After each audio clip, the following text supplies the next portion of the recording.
All right, so we're diving into something today that's been kind of um, swirling around in the news lately, and it's Yeah. all about how debate is happening or not happening in India's parliament. Yeah.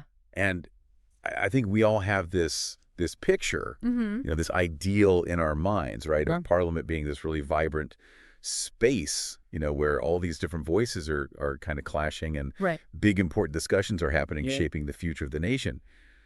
But is that really matching up with what's happening on the ground right now?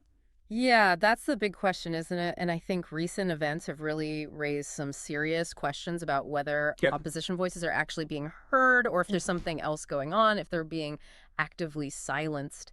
Okay, so let's get into specifics because one particular Lok Sabha session really kind of brought all of this to light. And it was Yeah. over Prime Minister Modi's statement on the Maha Kumbh festival, right? Right. So we had the session, and then all of a sudden it's adjourned. And the opposition is saying, wait a minute, we're Yeah. being shut down. Yeah, they're saying we're not being allowed to ask important questions. Yeah. And, I think it's important for everyone listening to understand, the Maha Kumbh is not just some random event. Right. This is huge. This is a massive religious pilgrimage. Right. And it's deeply significant for millions and millions of Indians. Yeah, it's a huge part of Indian culture. And so obviously, Yeah. when the prime minister makes a statement about it, Right. it's going to generate a lot of interest. Of course. People are going to want to scrutinize that.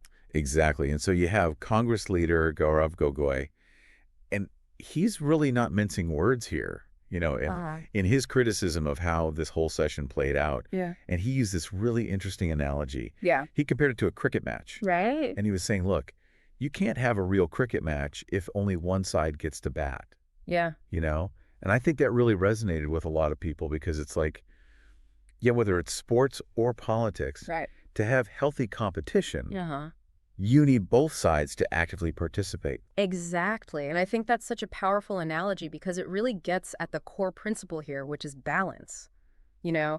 For a democracy to really thrive, you need that interplay of different viewpoints, right? You Right. need the clash of ideas. You need the opposition to be able to push back on the ruling party Yeah. and say, hey, wait a minute, maybe we should think about this differently. Yeah.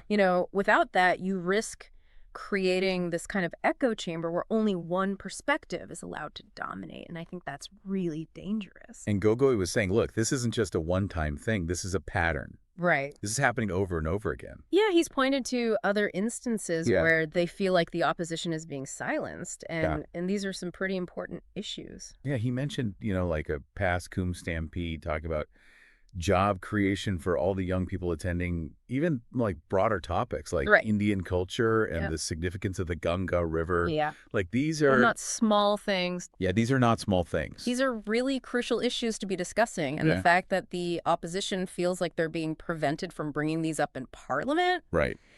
that's deeply concerning. Yeah, it makes you kind of take a step back and say, wait a minute, It really does. is something bigger going on here? Yeah. And what does this mean for, Yeah.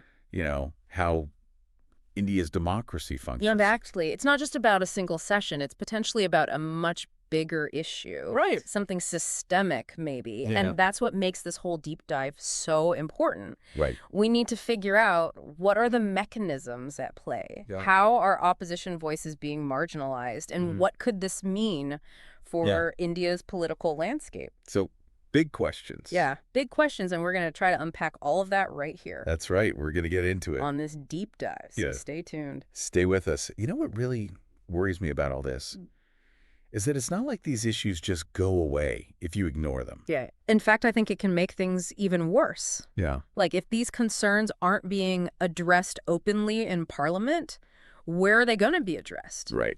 Are they just going to kind of fester and bubble up in Right. ways that are less predictable and Yeah. maybe less constructive, too? It's like if you see a crack in the foundation of your building Yeah. and you just kind of hope it's going to fix itself, Yeah, exactly. it's not going to work that way. No, it's not. That crack's just going to get bigger and bigger. Right. And eventually the whole structure could be compromised. Exactly. So if we're seeing this pattern, of silencing continuing, Uh-huh. what does that mean for the future of India's democracy? Yeah, that's the big question. Like, can a democracy truly thrive Yeah. if a big chunk of the population feels like they're not even part of the conversation? Right. And I think that's what makes this so concerning because, Yeah. for a democracy to work well, Yeah. it needs a strong and vocal opposition. Right.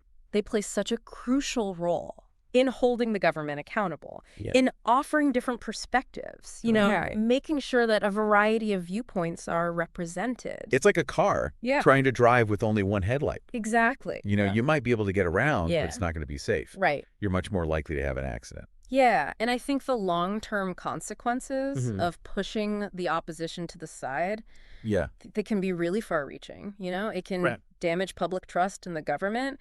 It can make people feel apathetic and cynical. Yeah. And ultimately, it can undermine the whole idea of democratic governance. So then what can we do? Right. Like, how do we fix this? How do we make sure that India's parliament actually is that vibrant space for open and inclusive debate that it should be? That's a tough question. Yeah. And I think it's going to take a lot of different efforts. Yeah. I think first and foremost, we need everyone to really commit to the core principles of parliamentary democracy. Like both the ruling party and the opposition need to understand that dissent is valuable. Exactly. Constructive criticism is valuable. Yeah. Disagreement is okay. It's not about, us versus them. Right. It's about realizing that we can disagree and still be loyal to the country. And sometimes the best ideas come from the people who are willing to challenge the way things are. Let's push back a little bit Exactly. and say, hey, what about this? Yeah, and that means creating a culture of respect. Yeah. Even when things get heated. Yeah. Like, you can't just dehumanize your opponents. Right. You can't resort to personal attacks. That just shut down. You got to be able to have these difficult conversations and really listen to what the other side is saying. And I think that shift in mindset, it can't just be in Parliament. Right. It has to go beyond that. It has to be in the media. It has to be... Yeah, it has to be in our everyday lives. On social media. Exactly. It has to be how we talk to each other. It's about creating a space where, even unpopular opinions can be heard. Yeah, where we can say, hey, I disagree with you, but I respect your right to say that. Absolutely. And let's talk about it.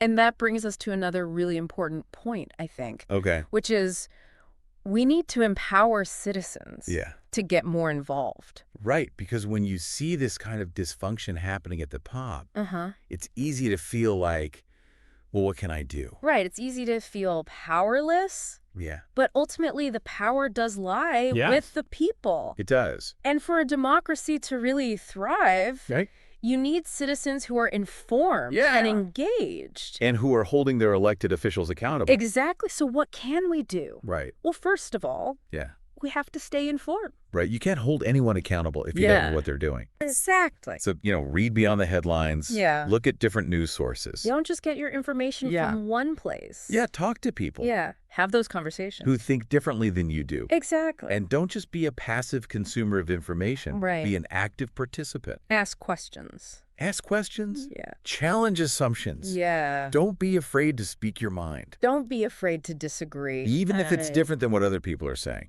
And of course, don't forget to vote. Right.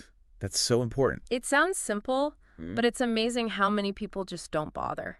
Yeah. And your vote is your voice. It is. It's one of the most powerful tools you have Yeah. to shape the direction of your country. And it's not just about the big national elections. Yeah, pay attention to your local elections, too. Right? Those local decisions, They have a huge impact they impact you every day. on your everyday life. Right. So make sure you're participating in those as well. And it's a constant process. Yes, it's not a one-time thing. It's not just, once every few years you go and you vote. Exactly. It's about staying engaged. Right. All the time. It's about being an active citizen. Yeah, and if you really care about something, reach out to your elected officials. Yeah. Call their offices. Write to them. Go to town hall meetings. Go to those town hall meetings. Yeah. Let them know Yeah. Make your voice heard. what matters to you and hold them accountable. And remember, they work for you. They do. You are their constituents. Yeah. They have a responsibility to represent your interests. And beyond that, Yeah. get involved in your community. Yeah. Join local organizations. Volunteer your time, support causes that you believe in. Absolutely. The more you do that, Yeah. the more you can contribute to building a better society. It's about recognizing that change doesn't just come from the top down. Right. It starts at the grassroots level. It starts with us. It starts with us. In our communities, Oh, working together. Yeah. And don't be afraid to speak up. Yeah. Share your thoughts. On social media, in letters to the editor. Yeah. Have those tough conversations with people who disagree with you. Right. And be a voice for the people who maybe can't speak for themselves. Because silence sometimes is complicity. Yeah. And when we see injustice, when we see inequality, we can't just stand by. We have to speak up. We have to use our voices. Absolutely. To push for a better world.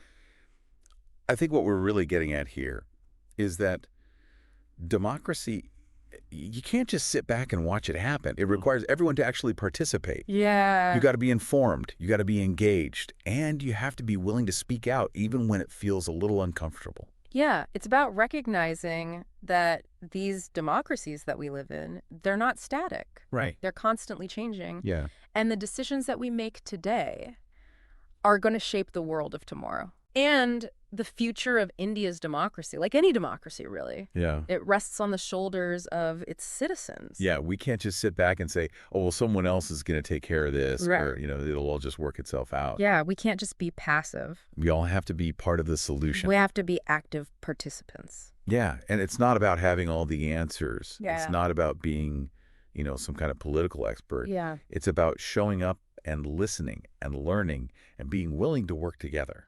And being open to different perspectives. Yeah, and to having those conversations. Yeah, even when they're tough.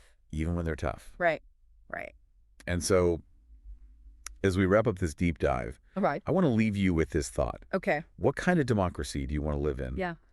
And what are you willing to do to make that vision a reality? Those are powerful questions. Yeah. And the answers, I think they lie within each of us. We do. We all have the power to shape the future. You do. But we have to be active. We have to be engaged. Yeah. We have to be committed to making our democracies work. And it's not going to be easy. No, it's not. But it's so important. It's a journey worth taking. It is. And remember, even the small things you do, they matter. They do. They can make a difference. Absolutely. Never underestimate the power of your voice, Yeah. the power of your vote, No. and your commitment to building a better world. Well said. Thanks for joining us on this deep dive. It's been a pleasure.